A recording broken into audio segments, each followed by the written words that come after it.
This podcast is sponsored by Kadan Kadan.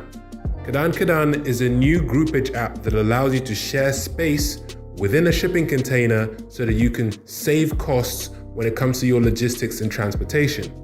Visit kadankadan.com to learn more or visit the Instagram page Kadan Kadan Official.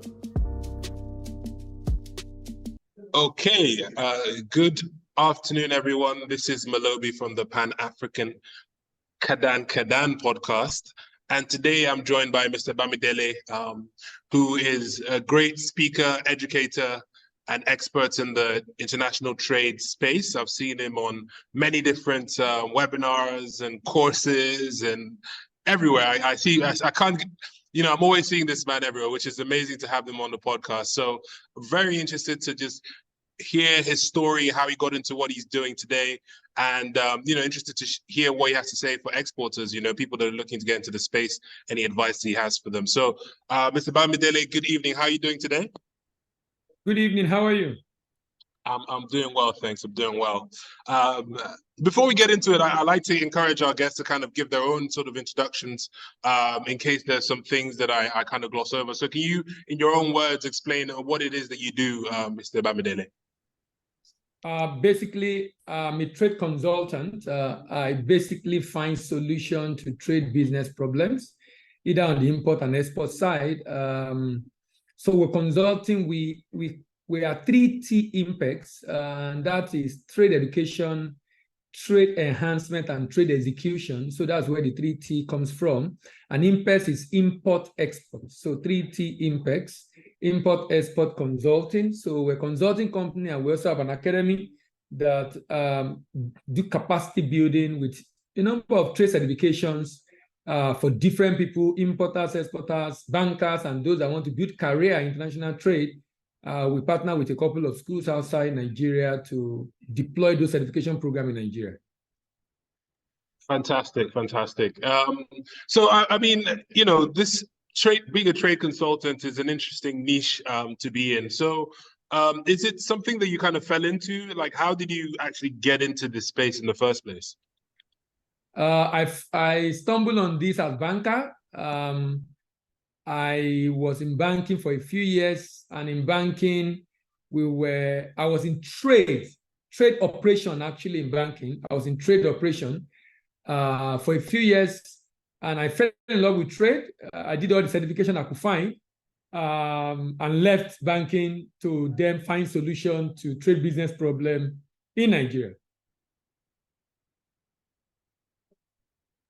Okay, and I'm sure like you said, you're looking for solutions, and you probably found a lot of challenges along the way. I spoke to a lot of exporters, importers, etc., and there are some recurring themes. But in your own words, what would you say let's just pick Nigeria, for example. What would you say are the big challenges that Nigerian exporters are facing?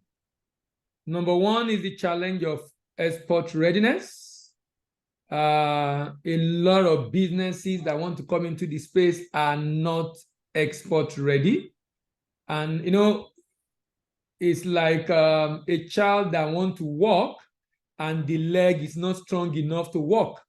So if you attempt to walk, probably we do a little bit of steps here and there, and eventually probably find yourself on the floor. I think that if that challenge is taken off the table, will have solved major problems that people face.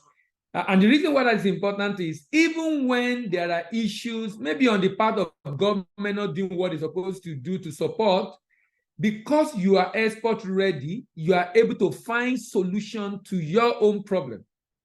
Not having to wait for the government. If the government is not able to solve the problem, you can find solution to it yourself. And if government is able to solve it, fantastic, make life easy for everyone, but it doesn't make you handicapped and unable to move ahead because the government is unable to solve your problem. So readiness will be number one. Number two will be logistics. I mean, particularly port logistics, even though you can still find a way around that to some extent, but it's still a big Is it a very, very, very big challenge that we have to face? I'm talking about port logistics. Port logistics, I think, is a big challenge. And that's a systemic problem. So no matter how good you are as an individual or as a business, if you operate in an environment that have that challenge, sincerely, there's nothing you can do. You have to find a way to deal with it. But what I also found out is that being export ready make it easier to deal with it. Make it easier to deal with it, which is why I am so keen on the fact that a business that wants to go into export must inevitably do everything possible to be export ready. Everything possible to be export ready. Mm-hmm. Well said, well said. And this is really interesting because export readiness is let's just say it's not a sexy sounding part of export, you know, and as entrepreneurs we get excited by, oh, I want to export to the US or the UK, but you know, when you hear export readiness, I mean, for me, you know, it's not something that, you know, gets someone gingered to, you know, get into exporting, which is what I find really interesting about export readiness. So, and you've mentioned it a couple of times, so it's clearly like an actual really important thing. So can you explain just a couple of aspects of export readiness for people that might not really be familiar with that concept? Okay, let me define it. Export readiness can be defined as it's a multifaceted concept that involves the ability of a business to enter the export market, to successfully enter the export market, sustainably compete in the export market, and significantly grow its market share until it becomes established in that market. So successfully entered. So you see people entering but unable to sustain. You see people entering and sustaining but unable to get a significant share in the market. So it's a multifaceted concept, and it involves many areas. The promoter needs to be ready, the product needs to be ready, the pricing needs to be ready, the predisposition of the staff is also important. The purpose for going to export is important in readiness. The proficiency of the business, the production capacity of the business, the capacity to promote, being able to raise money to pay your suppliers and get paid, the potential of the product, the paperwork and documentation, regulatory issues involved, the understanding the people, and having partner at destination. I mean, so many different areas. Like you said, it doesn't sound nice, it doesn't sound encouraging, but if you do it, then you will have been able to build a very solid foundation for your export business. Wow. Well said, well said. Because when I speak to exporters, one of the main things they say is, oh, I need to find a buyer. I need to find a buyer. But you see that? you know, You see that yeah. statement right there? That statement is an evidence of lack of export. That's one of the acid tests for lack of export readiness. If you are ready, you will find buyer. Because if you are ready, you know what to do to find buyer. Not knowing what to do to find buyer is a sign something is missing. So don't be looking for contract. People give you contract. You know, people I need contract. So if someone give you contract today, you execute it. If you don't have contract tomorrow, then your business is dead. Why would you rely on someone to give you a contract? Why can't you get those contracts yourself and have 2-3 contracts at the same time ongoing, rather than rely on someone give you a contract today, you don't have another one until the next 6 months because you are not ready. Being ready means you can find those buyers yourself. Well said, well said, well said. You know, this is something I have to admit I went through in the beginning, because when I first looked into this exporting thing, I was trying, I'll tell buyers, oh, I do all these different products, and you know, but then when the buyer comes to ask me very specific questions about the product, I wouldn't be able to answer it, or I'd be running to different suppliers, and this one can't supply and that one can't. So really understanding how to prepare yourself and focusing on a particular product, and you know, understanding the value chain of it, and all these things are so important in the export business. So I'm really interested to know more about your consulting, because you know, there's a lot, you know, because the Nigerian government is pushing exports, there's a lot of people offering courses and consulting and stuff like that. So can you unpack a little bit about what you do and how, because I've seen some of the really in-depth presentations you've done. So can you tell people about, you know, the offering that you have as a consultancy in more depth? Okay, so like I said, it's that's the 3T means trade education, trade enhancement, and trade execution. So trade education is the academy part of the business. The support, the enhancement is the consulting, the support services, advisory services we render. The execution is actual export. So we export ourselves. And because we export, it also helps us to understand a lot of issues within the business that help us to add value to our client, because we don't teach theory. You know, someone said Nigeria is a place where someone will teach you what he doesn't do. He doesn't do it, but you don't know he doesn't do it. But he's come and teach you what he doesn't even know how to do because he read it somewhere or whatever it is. So we do it ourselves. So it makes it easier to be able to practically demonstrate to our client exactly how the process works. So the academy involves certification program. We do about 80% of bankers in Nigeria, trade professionals in banks in Nigeria pass through our academy. We're in partnership with the London of Banking and Finance. We're in partnership with Americans of Extended Studies, and we're a member of International Chamber of Commerce that draft the rule on international trade in the world. So that's all around what we do. So we do capacity building for banks. We do training for quite a number of banks in Nigeria, implant training, different banks in Nigeria, actually. Then that's on academy. On the consulting, we render support services. We have coaching program, we have mentoring program, we have advisory services across product, across pricing, across paperwork, across financing, across supply chain, different advisory services we render to different clients, depending on your need. I mean, pretty much from end to end, depending on what your needs are, which is why we also work with you on the logistics side, trying to find solutions for businesses that could not do a container, but looking for how to do small quantity.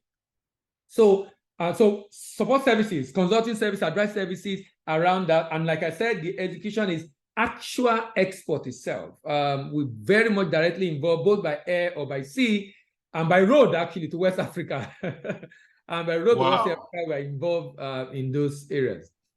Wow, you know, I'm so happy that you said that you actually export as well, because it's very true. I've met a lot of people that teaching export, but they don't export, and they give very generic information. They get it online, and they don't really understand the real challenges of exporters, you know. And you can tell someone that has exported can tell, but someone that hasn't might not be able to tell the difference. That is it. That is it. If you are new, you won't. But if you are, you know that no, this guy is not. He's not.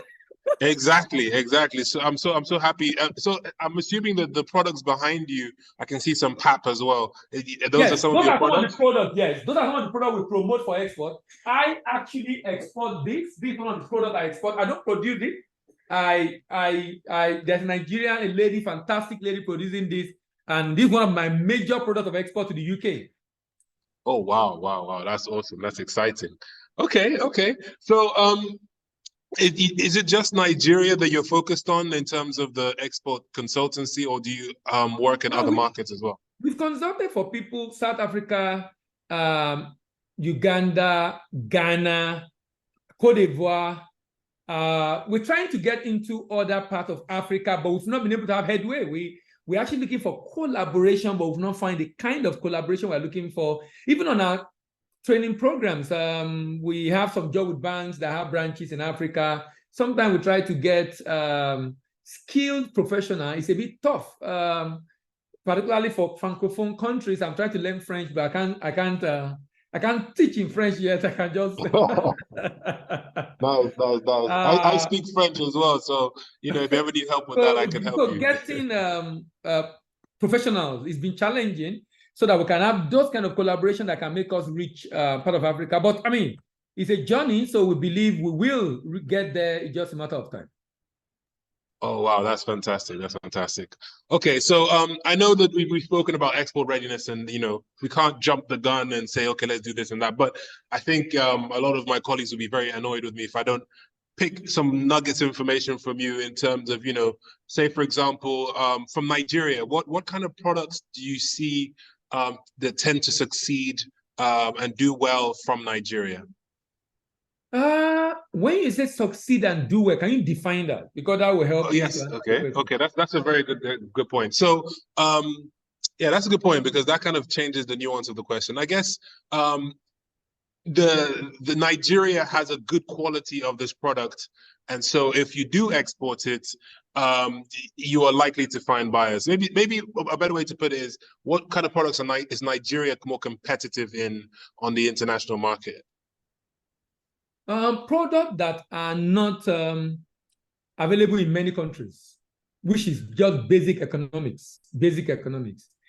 Cocoa is in West Africa, so whichever you look at it, we are a lot better. Sesame seed, the same thing. Ginger in particular, I understand Nigerian ginger is one of the best. Ginger and cashew nut. But because of, I've been in this now, I left banking 2000. Okay, I didn't tell you I used to be in banking. I was in banking till 2010. Okay, I mentioned that 2010. So I've been in this now. I was in it in banking for about 4 years, and I was outside banking about 13 years now. Now, I realized that I really don't advocate for commodity exports. I've done commodity exports, both agric and minerals, for many years, but I really don't advocate for commodity export because I feel it's keeping Africa too small. We need to be very deliberate on value addition if we really want to grow our economy, if you want to create jobs, if you want, whatever it is. If we do not do that and find a way to create that space and grow that space, it won't help us at all. So, and I now realize if you now do value addition, it gives you a better margin. And like I tell people that you don't need to be the manufacturer. I don't produce, I export noodles, for example, Indomie noodles. I don't produce this. Doofy food that produce noodles. You know, malt, maltina from Nigerian breweries. So there's so many other products you can consider for export that you don't need to be the producer of those products. In fact, I am of the opinion we should begin to think about to collaborate with producers. I don't need to be producing. If someone is producing, it's not mean he needs more money to grow. He can't get the loan from the bank. Why can't I give him the money to produce for me and help him grow his turnover? So that way everybody grows together. That's the kind of collaboration I think we should be looking at. So I would recommend you do finished goods. You reduce the risk of quality issues, moisture, impurities, all the issues you have to deal with in commodity. But more importantly is the fact that you are creating more jobs locally, because someone said when you export commodity, you export jobs and import poverty. And I believe that strongly. You export jobs and import poverty. Why? Because someone out there is adding value to it. And the person adding value is the one that will get. Let me give you a typical example. The total market size of cocoa, I like to use the example a lot. Total market size of cocoa in the world is about $10 billion. West Africa is the major market for that. But the market for chocolate is 30 billion. Who is producing chocolate? Switzerland, Netherlands, Germany, England, US. These are the people making money from cocoa value chain. We are not, but we are the one producing it. You know, so it's really not, anyway, I think, okay, in as much as you do business to make profit, I think in terms of sustainability and very futuristic in my mind, a product like wood, charcoal, even though people export it, I've exported before, I don't recommend you do it. It's not sustainable, it's destroying the environment. For those that want to make money, they will do it because it's not about making the money. But for how long will you do it? Next year, they will tell you to stop. 2 years ago, 2 years, they'll tell you to stop. Why don't you look for other products that will add value to your country and at the same time make money for you rather than just do business because you just want to do it? So that's why I think I'm not an advocate of commodity export. If that's what someone wants to do, of course, I can assist and support them. It's one of the services we render. But I always prefer people do value addition, from fashion to cosmetics to minerals, processed minerals to food item, of course, and the likes. But more importantly, in fact, what I found out from WTO data is that the report rather is we don't even have to convert the raw material to finished goods. You can stop at intermediate product. 60% of traded goods in the world are intermediate products. Out of $21 trillion traded goods in the world, about 50 to 60% are intermediate products. About 20 to 30% are raw material, 20 to 30% are finished goods. So a lot of intermediate trading going on in international trade. So why can't you just stay inside there and take a good share of that rather than just stay with commodities? Wow. This is very well said. And this is something I'm also beginning to think as well, because like you said, you know, importing poverty. And honestly, I think that there's still well, I think there's a lot of information lacking for people to get into the processing side of things. I think people would also like to get into it, but they don't really know, okay, where to get the machines. And sometimes, okay, it costs a lot of money to import these machines. So there are challenges in the processing, but like you said, we should change the narrative a little bit, because I think people also like the idea of like, oh, my cousin imported 10 containers of, or exported 10 containers of cocoa, beans, or 20 containers of sesame. And it sounds great and amazing. But if you export maybe like a few containers of finished products, maybe you might even earn as much profit as the person that did so many. That is it. You actually make more profit. Look at this. A container of cashew at $1,000 per metric ton, 17 ton in a container, is about $17,000. If I'm shipping it to the US, I'll pay about $4,000 to the US, or $3,000 plus to the US, 17,000 plus 3, $20,000. If I remove the shell and I'm shipping the same one container of processed cashew kernel at about $6,000, $7,000, sometimes $8,000 per metric ton, with about 20 ton in a container, that's $160,000. The same, and I'm going to use the same 3,000 plus to ship it to the US. So it's not making sense. It's not making sense. So why can't they just add value to it and then make more from one container? From one container. Than just putting commodity and making so small for one container. Africa is doing very large volume of export in terms of container and metric tons, but very small in earning. Africa total export is less than Netherlands export. Netherlands is not up to Lagos State. Netherlands is not up to Lagos State in population and land mass, but Netherlands is doing export more than the whole of Africa put together, almost $700 billion. African export is not up to 600. Oh, wow. Africa's contribution to global trade is 2.5%. A whole continent of 1.2 billion people, because we focus a lot on commodities.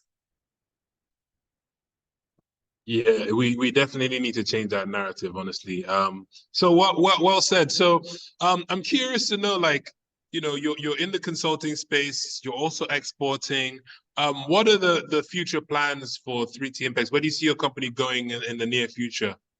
One of the things we're trying to do, and we see ourselves doing, is we want to be a knowledge center for trade in Africa, and also a hub for market development for SME in Africa,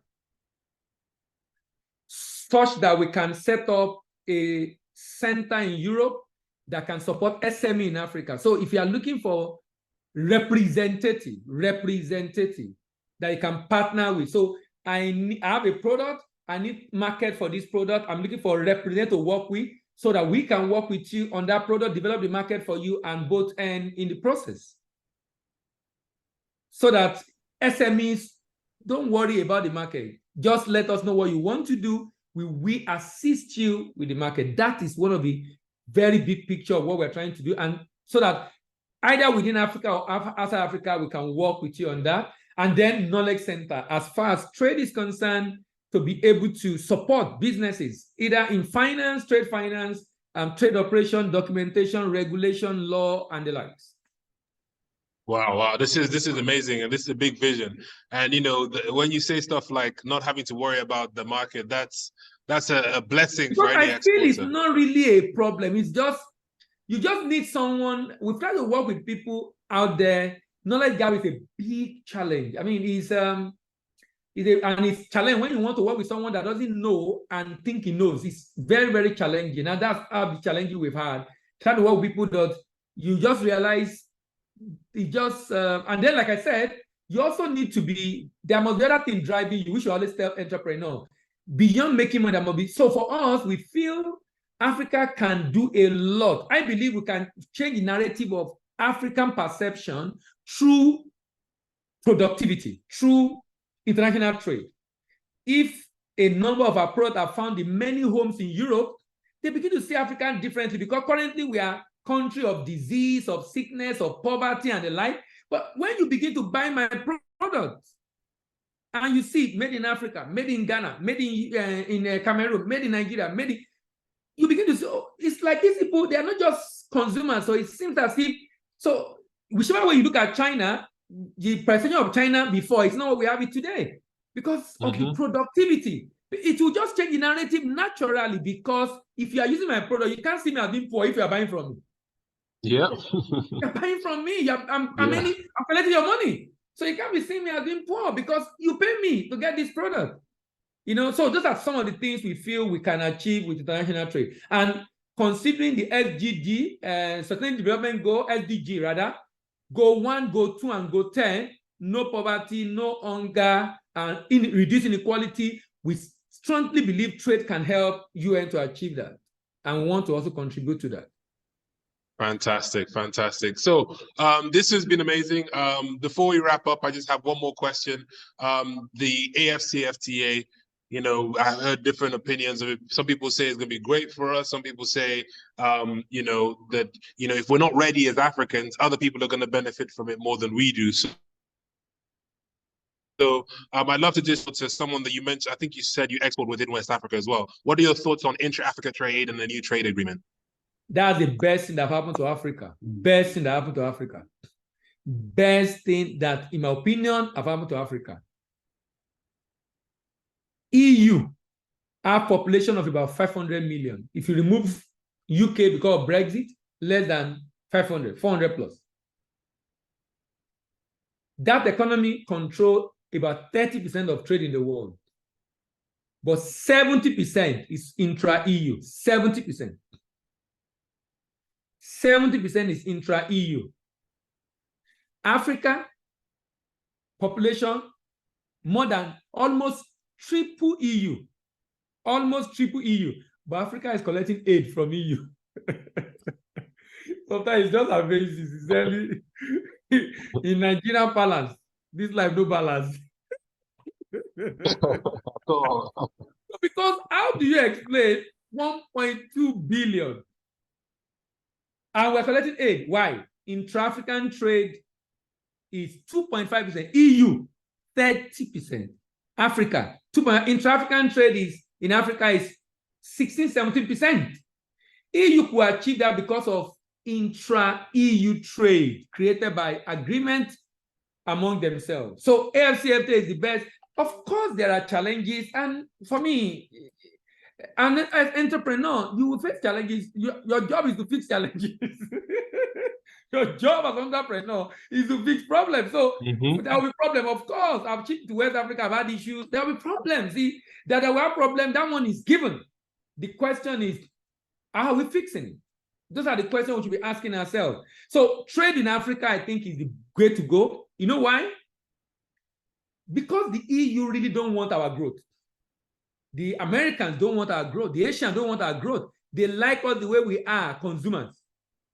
So if we don't trade within ourselves, they are going to use their regulation laws and non-tariff barrier to hinder our trade with them. So we need to look inward and trade within ourselves. And that's exactly what AFCFTA has come to do for us. So with the AFCFTA, we can make that possible and be able to increase trade within ourselves and be able to now, because Africa, if I'm going to export to African country, the only commodity Nigeria export to African country is crude oil. Crude oil. Most other things Nigeria export are either semi-processed or finished product because Nigeria is better than many other African countries. If you look at the competitiveness index, the last time I checked, Nigeria was number 15 out of 55 countries and number 4 in West Africa. So Nigeria is better than many other, as bad as Nigeria is today, Nigeria is still better than many African countries. So that means they will not be able to buy commodity because they are not productive.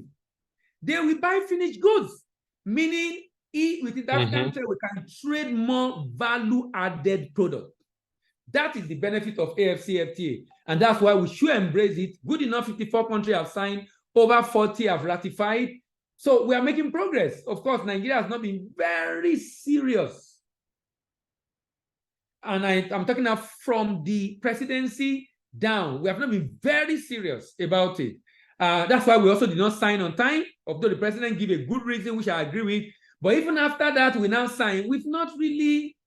We should be far. We are only on one spot for the whole of last year. I'm in touch with the National Action Committee or AFCFT, the former secretary. I'm always chatting him. Hello, Alpha, what's happening? They are working on it.